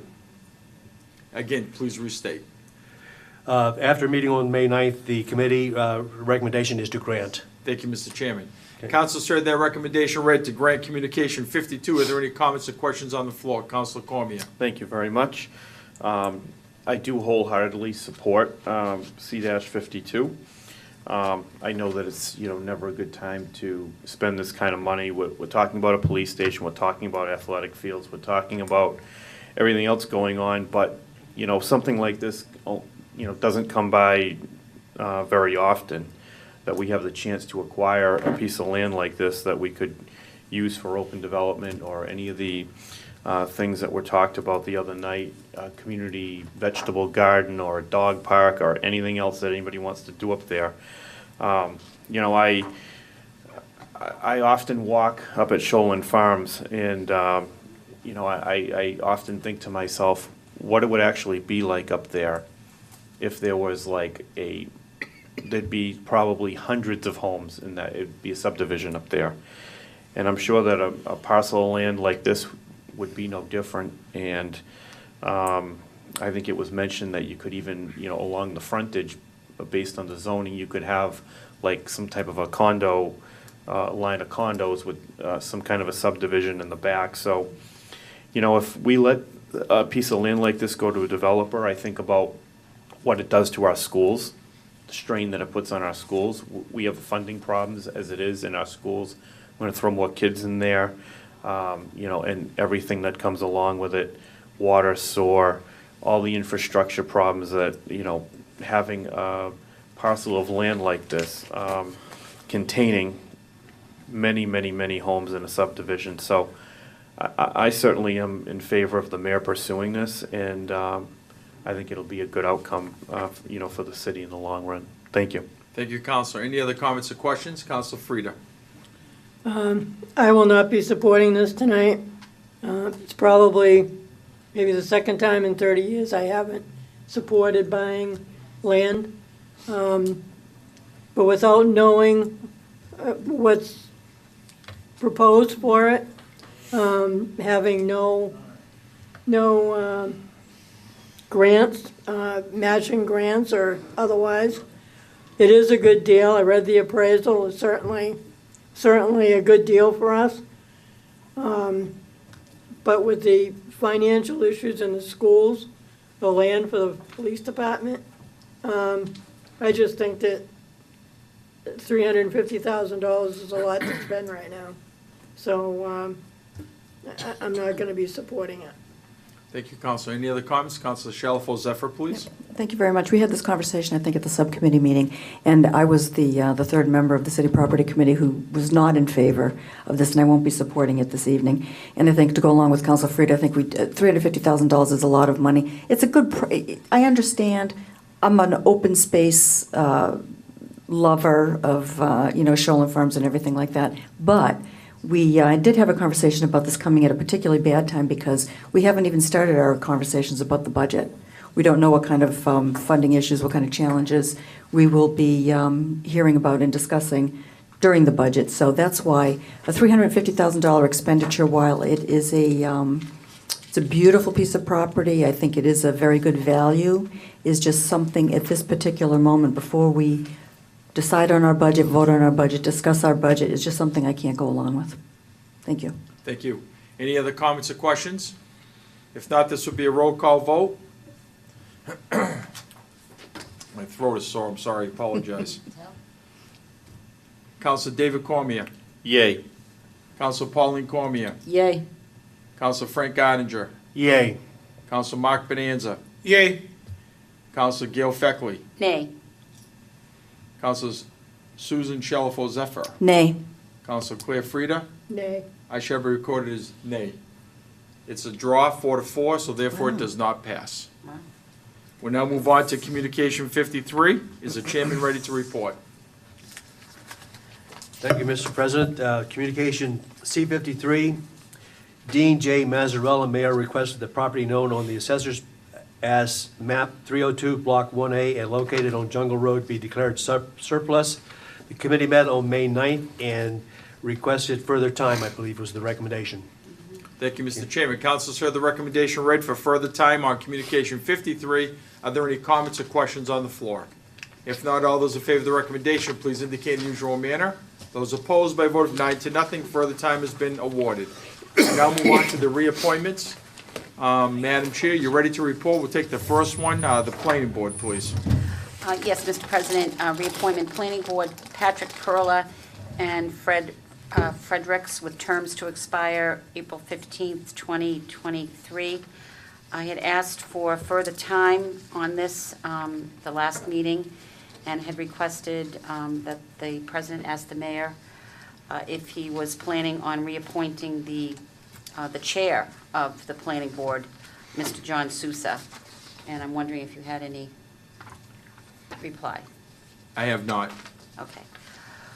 All right. Generally, well, not generally, according to charter, this has been before us for over a month, over 30 days. So the appointments would become effective no matter what we say. Correct. So I'm not really of the appetite to approve these.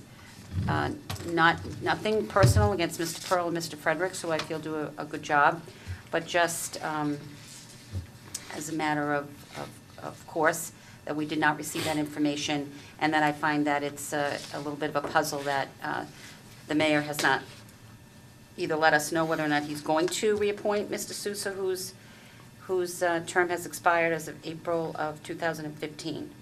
So my recommendation would be to not grant these reappointments, but certainly my committee can chime in on that. I yield the floor to the clerk, Councilor Frieda. I understand what the chair is saying, but I'm not quite sure I agree. I mean, I don't think we should be sending a message to these two people because we're looking at the other appointment, and I agree with you, but I would support the reappointment. Third member, Councilor Dombrowski. I agree with what the chairperson is saying generally. We've passed numerous resolutions down here to that effect, but I'm in favor of the appointments. You're So, in favor of the appointments? yes. Okay. Madam Chair, can you please restate the recommendation from the committee? I will. The recommendation of the committee is to grant the reappointments of Patrick Pearl and Fred Fredericks to the planning board. Thank you, Madam Chair. Councilors heard the recommendation read for confirmation on the appointments. Are there any comments or questions on the floor? If not, this will be a roll call vote, beginning with Councilor Dave, we're going to take one at a time. Patrick Perla, Councilor David Cormier, Yay. Pauline Cormier, Yay. Councilor Odenger. Yay. Councilor Bonanza. Yay. Councilor Feckley. Nay. Councilor Shalfo Zephyr. Nay. Councilor Dabrowski. Yay. Councilor Frida. Yay. By a vote of 7-2, Patrick Perla has been confirmed. We now move to Fred Fredericks. Are there any comments on the floor? If not, Councilor heard their recommendation. I'll begin with Councilor David Cormier. Yay. Councilor Pauline Cormier. Yay. Councilor Odenger. Yay. Councilor Bonanza. Yay. Councilor Feckley. Nay. Councilor Shalfo Zephyr. Nay. Councilor Dabrowski. Yay. Councilor Frida. Yay. I shall record as yea by a vote of 7-2. Mr. Fredericks has been appointed. Madam Chair, you ready to report on the Board of Assessors? I am, Mr. President. Board of Assessors, William Connor, term to expire April 15th, 2021. This was regular course at the last meeting, and I have not heard any reason to not reappoint Mr. Connor, who I personally think is doing a fine job for the Board of Assessors. So my recommendation would be to grant his reappointment. I'll yield the floor to the clerk. I agree. Third member, I agree. please to restate. We have unanimous recommendation, Mr. President, to reappoint William Connor to the Board of Assessors with a term to expire April 15th, 2021. Thank you, Madam Chair. Councilors heard their recommendation read. Are there any comments or questions on the floor? If not, this will be a roll call vote, beginning with Councilor David Cormier. Yay. Councilor Pauline Cormier. Yay. Councilor Odenger. Yay. Councilor Bonanza. Yay. Councilor Feckley. Yay. Councilor Shalfo Zephyr. Yay. Councilor Dabrowski. Yay. Councilor Frida. Yay. I shall be recorded as yea by a vote of 9-0. The confirmation has taken place. We now move back to the old business, and we're going to go right back to Ways and Means on a report. Thank you, Mr. President. Election of a city clerk for a term beginning July 2nd, 2018, and expiring April 15th, 2023. And as the council knows, we have been in, the Ways and Means Committee has met several times, and several times also in executive session, as we did this evening, to discuss the best possible choice for city clerk. We did bring finalists before you at the last special meeting, and we did meet again, as I said, in executive session to discuss some other resumes. We looked things over, we talked about it, and I think we've come up with a very good recommendation. So the recommendation of the Ways and Means Committee is the election of Caitlin Huffman for city clerk for a term beginning July 2nd, 2018, and expiring April 15th, 2023. Thank you, Madam Chair. Councilors heard the recommendation read for the election of Caitlin Huffman as our next city clerk for the city of Leominster. Are there any comments or questions on the floor? If not, this will be a roll call vote, beginning with Councilor David Cormier. Yay. Councilor Pauline Cormier. Yay. Councilor Odenger. Yay. Councilor Bonanza. Yay. Councilor Feckley. Yay. Councilor Shalfo Zephyr. Yay. Councilor Dabrowski. Yay. Councilor Frida. Yay. I shall record as yea. By a vote of 9-0, the election has taken place. And Madam Clerk, can you contact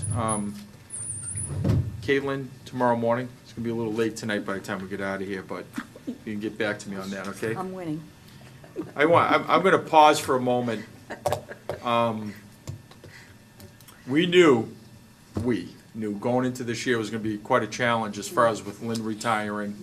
And then all of a sudden, there was a curveball, and our assistant clerk decided to go to become a Red Raider. And we don't blame her for it. We just want to beat her on the field on Turkey Day. So that's up to the school people over there to take care of that. But in the meantime, the process that group went through, the Ways and Means Committee, was amazing. I had the pleasure of sitting in and, watching them formulate some intellectual questions. Many of them didn't reach the floor here during the interviews because we would have been here another longer than this evening, just on the interview process. But, they thoughtfully dissected, a stack of qualified people that could become the next city clerk in the city of Leominster. And it was an arduous process, to say the least. But, you worked together well as a team. You helped each other to be able to see who the people were. You looked at them not as a resume, but as individuals that could become part of this community. You really should be commended on behalf of the entire community for the work you did. So I want to say thank you.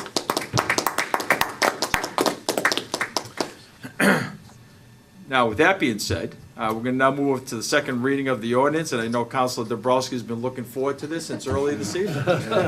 We can all have about a 5-minute break now. Take your time, Want me to John. help you?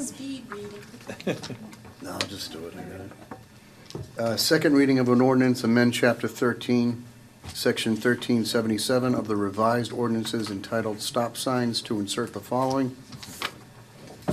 F&L Road against southbound drivers at North Street. Atlantic Avenue against northbound drivers at North Street. Primrose Avenue against southbound drivers at North Street. Lake Street against northbound drivers at North Street. Woodsum Avenue against southbound drivers at North Street. Morningside Street against northbound drivers at North Street. Sargent Avenue against southbound drivers at North Street. Cullen Avenue against northbound drivers at North Street. Stewart Avenue against southbound drivers at North Street. McKinley Street against northbound drivers at North Street. Amy Avenue against northbound drivers at North Street. Westminster Avenue against southbound drivers at North Street. Hobson Street against northbound drivers at North Street. Greenwich Avenue against southbound drivers at North Street. Schley Street against northbound drivers at North Street. Elmwood Avenue against southbound drivers at North Street. Beth Avenue against northbound drivers at Debbie Drive. Albert Drive, southwestbound drivers at Central Street. Albert Drive heading northwestbound onto Central Street. And further amending by deleting the following. Tanzio Road against eastbound and westbound drivers at Aspinwall Avenue. Graham Street against east and westbound drivers at Central Street. Litchfield Street against southwestbound drivers at Central Street. Willard Street against northeastbound drivers at Lancaster Street. Viscaloid Avenue against southbound drivers at Lancaster Street. Whitney Street against northeast and southwestbound drivers at Mechanic Street. Whitney Street against northeast and southwestbound drivers at Water Street. Lindell Avenue against eastbound and westbound drivers at Merriam Avenue. Washington Street against northeast and southeastbound drivers at Merriam Avenue. Bel Air Heights against eastbound drivers at Old Mill Road. Aspinwall Avenue against northbound drivers at Malvern Street. Johnson Street, northwestbound entering Viscaloid Avenue. Johnson Street, southwestbound entering Viscaloid Avenue. Day Street against southwestbound drivers at Main Street. North Street against east and westbound drivers at Main Street. Mill Street against westbound drivers at Hawes Street. Mill Street against westbound drivers entering Hawes Street. Park Street against southbound drivers at Monument Square. River Street against northwestbound drivers at Hamilton Street. River Street against southeastbound drivers at Main Street. Nichols Street against northbound drivers at North Main Street. Lindell Avenue against eastbound drivers at North Main Street. Cross Street against westbound drivers at Central Street. And further amending by inserting the following. Bainbridge Street against southeastbound drivers at Willard Street. Graham Street against westbound drivers at Union Street. Gamache Lane against southbound drivers at Grant Street. DeChico Drive against northbound drivers at Union Street. Grant Street against eastbound drivers at Central Street. Research Drive against eastbound drivers at Central Street. Emerson Lane against northbound drivers at Holland Woods Road. Holland Woods Road against westbound drivers at Pleasant Street. Walden Court against northbound drivers at Holland Woods Road. Tanzio Road against northeastbound drivers at Lancaster Street. Tanzio Road against eastbound drivers at Malvern Street. Bel Air Heights against westbound drivers at Leggett Hill Road. Samoset Drive against southeastbound drivers at Willard Street. Spindle Top Drive against southwestbound drivers at Samoset Drive. Ballard Court against northwestbound drivers at Samoset Drive. Neelan Circle against southeastbound drivers at Samoset Drive. Candlewood Drive against northwestbound drivers at Neelan Circle. Candlewood Drive against eastbound drivers at Willard Street. Samoset Drive against northeastbound drivers at Candlewood Drive, intersection closest to Willard Street. And Candlewood Drive against southeastbound and northwestbound drivers at Samoset Drive. Recommendation is to adopt the second reading of the ordinance. Thank you, Mr. Chairman. Thank you. Council's heard that recommendation right to adopt the second reading of the ordinance. Are there any comments or questions on the floor? I think we should have a third reading. This meeting. Maybe. You owe him big time on this, you realize that, too. We've been Holy listening to cow. this, if you go back on the tapes for about Since 3 to December. 4 months, right? 5 months, 6 months. Yep. Councilors heard that recommendation read. Are there any comments on the floor? If not, this will be a roll call vote. Councilor David Cormier. Yay. Councilor Pauline Cormier. Yay. Councilor Odenger. Yay. Councilor Bonanza. Yay. Councilor Feckley. Yay. Councilor Shalfo Zephyr. Yay. Councilor Dombrowski. Yay. Councilor Frida. By a vote of 9-0, second reading of the ordinance has been adopted. Thank you. We now move on to page 9, I believe. Yep. Okay. We have quite a few under legal affairs. The good news is, down, we'll be able to give further time to with the hearings, correct? I believe We so, just yeah. have to read them, so it's a quick vote. Mr. Chairman, let's deal with formerly Legal Affairs Communication 29. Thank you, Mr. President. Second reading of an ordinance, amend Chapter 13 of the revised ordinances entitled Motor Vehicles and Traffic by inserting a new section 13-68.1, bicycle lanes as follows. In accordance with the provisions of Chapter 89, Section 9 of the General Laws of Massachusetts, the following streets are designated for marked bicycle lanes. North Street, South Side, from Lunenburg Town Line to 100 feet west of Main Street, and North Street, North Side, from 100 feet west of Main Street to Lunenburg Town Line.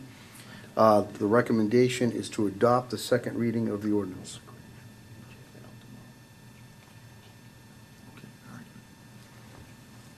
All set? Yep. Okay, thank you. Councilors, heard the recommendation read to adopt the second reading of the ordinance. Are there any questions or comments on the floor? If not, this will be a roll call vote, beginning with Councilor Frida.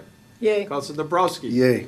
Councilor Shalfo Zephyr. Yay. Councilor Feckley. Yay. Councilor Bonanza. Yay. Councilor Odenger. Yay. Councilor Pauline Cormier. Yay. Councilor David Cormier. Yay. By a vote of 9-0, the second reading has been adopted. Nice job, Mr. Chairman. Thank We you. now move on to the next second reading of the ordinance, formally petition 21-18.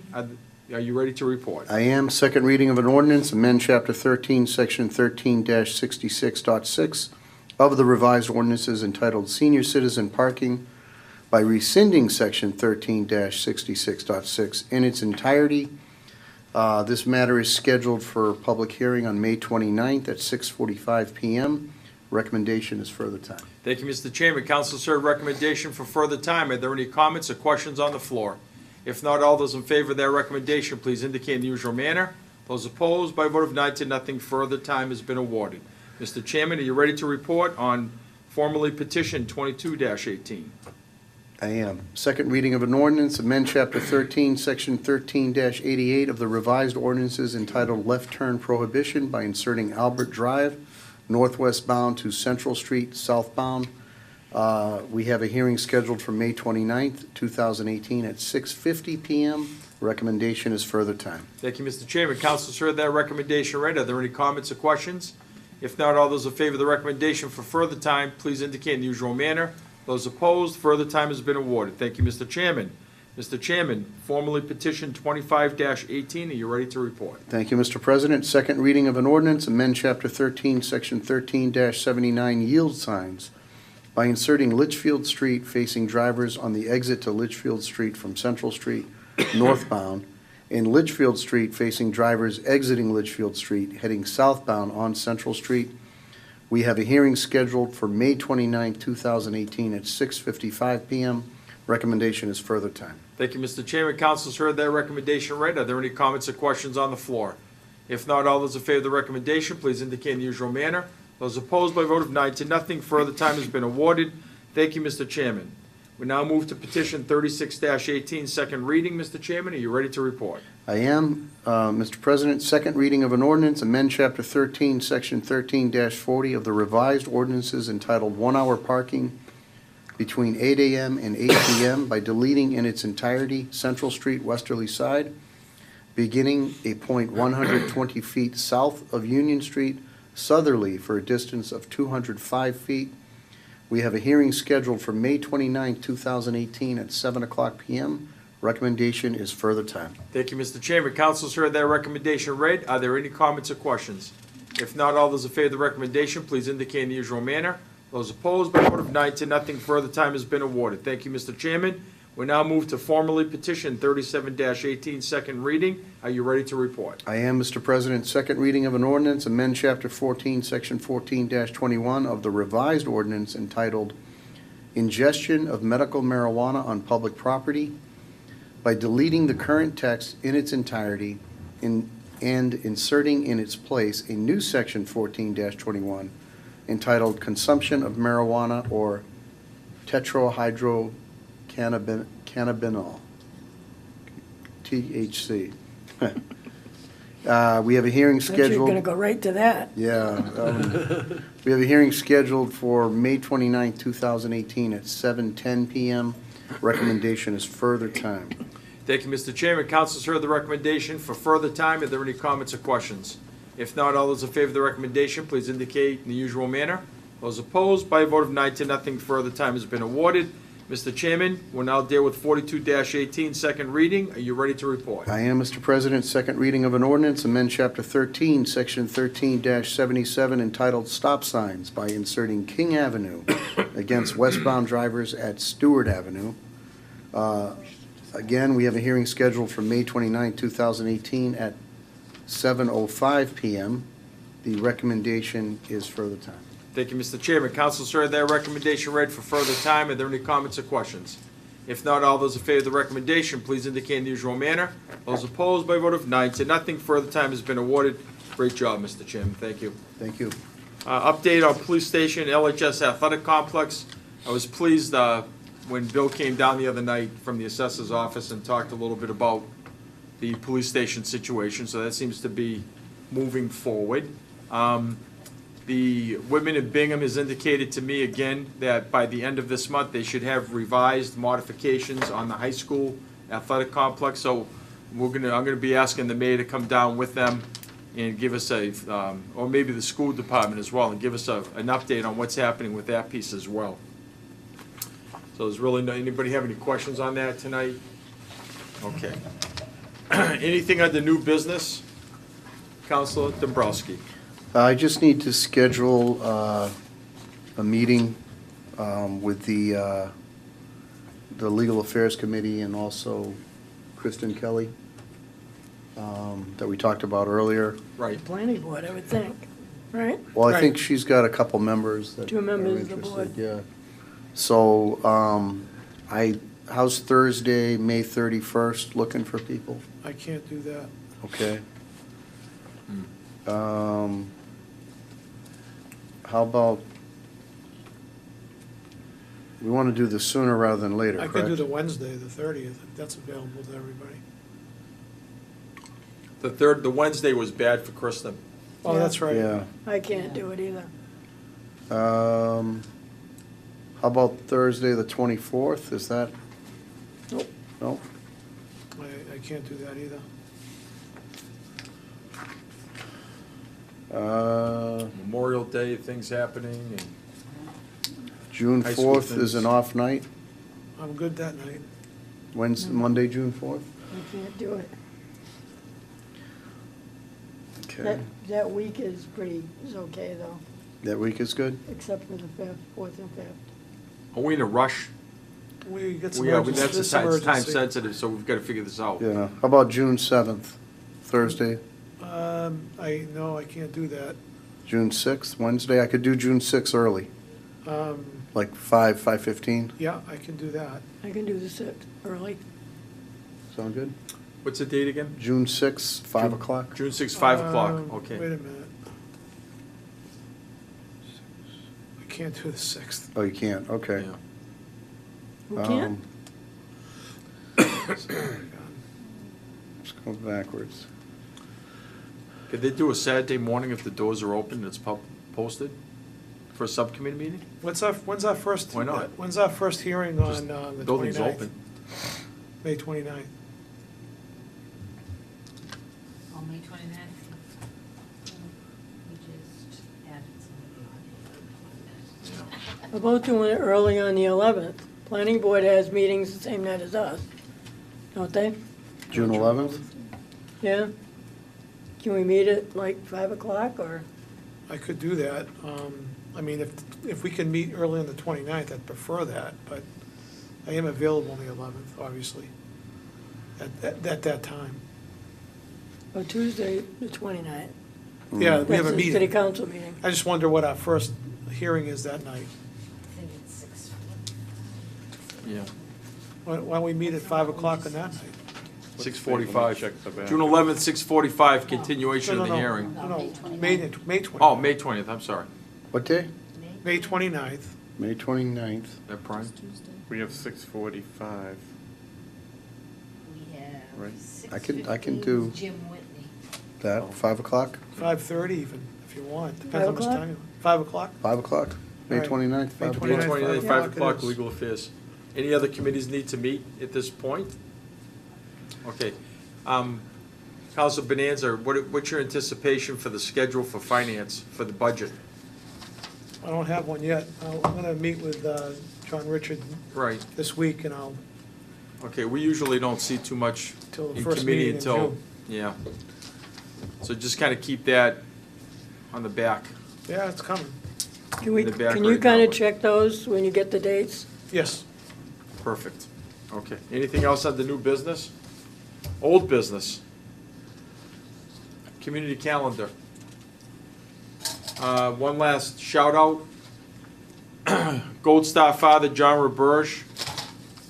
There's a benefit for him and his family to help defer expenses for his medical expenses. As the community is well aware by now, John's battling cancer. And being self-employed, sometimes being employed, things get tight. So it's really appreciated. If you can't make the event, there is a GoFundMe page.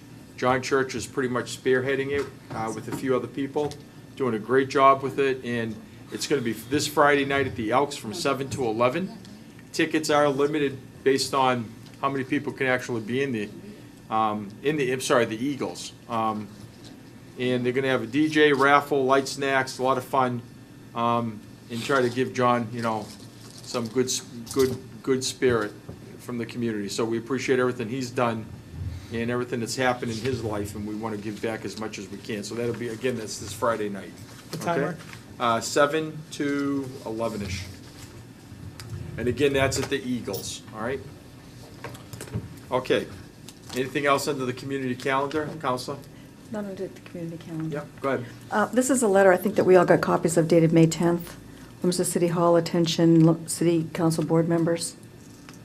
It says, "Board members, please be advised that Jim Whitney of 98 Adams Street has illegally tapped into the fire hydrant on the property for free usage for his irrigation system. If not rectified soon, I will notify the local and social media for publication. Regards, Leominster resident and taxpayer." Yeah. With a that's- copy to the Did that DPW person and the sign? mayor. No, they copied the DPW and the mayor, Dare. Follow up with Dare them. Dean We'll follow Mazzarella. up with them on that. I'm just curious what Well, we got the It letters. could be a hateful letter, a hate letter, too. We Oh, don't know. absolutely. No, it I wouldn't isn't wanna put his necessarily, name out there just for the public to see. it isn't necessarily Right, accurate, right. but I guess I'm raising it because through the clerk, maybe we can check just to make sure that that is not the case, and then we can Yeah. announce that this was a bogus letter, but Okay. I think at least we should be responsive in terms of investigating it. If they can't put their name to it, we shouldn't I be wouldn't even responding put it to on it. the floor. But Counsel, since you brought it up, Yep. I'm gonna have you check with the clerk, get it qualified with DPW and mayor, and then you can report back to the council. Happy to. Okay, thank you. So the next meeting, you can bring that up, all right? We do have one table petition for action and disposition. First of all, we're gonna take it off the table. Any questions? All those in favor of taking this off the table for action and disposition, please indicate in the usual manner. Those opposed by a vote of 9-0, it is now before city property. Communication 18 goes back to 2009. Mr. Chairman, are you ready to report? Yes, I am, Mr. Chairman. Dean J. Mazzarella, Mayor, requests the land located on Jungle Road as shown on Assessor's Map 301, Lot 1A, formerly the transfer station, be declared surplus. This refers back to Communication C 52. Right. Which I believe my committee voted unanimously to, for the time? For the Yeah, time? for the yeah. time tonight, right. Right. But on this petition, do we have to act on this petition We're tonight? gonna, so if I may, Counselor, would you like to? It's your ward, right? Oh, yeah. Good. Yeah, so my recollection was that we had a similar petition in the tabled folder in the vault upstairs. And so I looked into it, and when this was originally petitioned, it was petitioned, I believe, with the wrong map number. So it really is not valid anyway, so we're just gonna Right. recommend to give it leave to withdraw without prejudice and then use the newer petitioned one to work off. It's a good practice also, and incumbent upon us, if we have something that's been tabled and something similar comes in, we need to be able to address it. Right. So by getting rid of this one, now it's a clean slate for the one that you're gonna be dealing with. Okay. Okay? So the recommendation from the committee would be to Well, you could say leave to withdraw. leave to Without withdraw. prejudice. Yeah, without prejudice. Without prejudice, okay. Does that sound good? That's a recommendation. Okay, thank you. Council, sir, the recommendation read, Communication 18, 2009, to give this petition leave to withdraw without prejudice. Are there any comments or questions on the floor? If not, all those in favor of the recommendation, please indicate in the usual manner. Those opposed by a vote of 9-0, the communication has been disposed of. Thank you. Are there any other items before the council? So thank the Ways and Means. They started at 5:30 tonight. It's 11:05. Good night, everyone. We're done.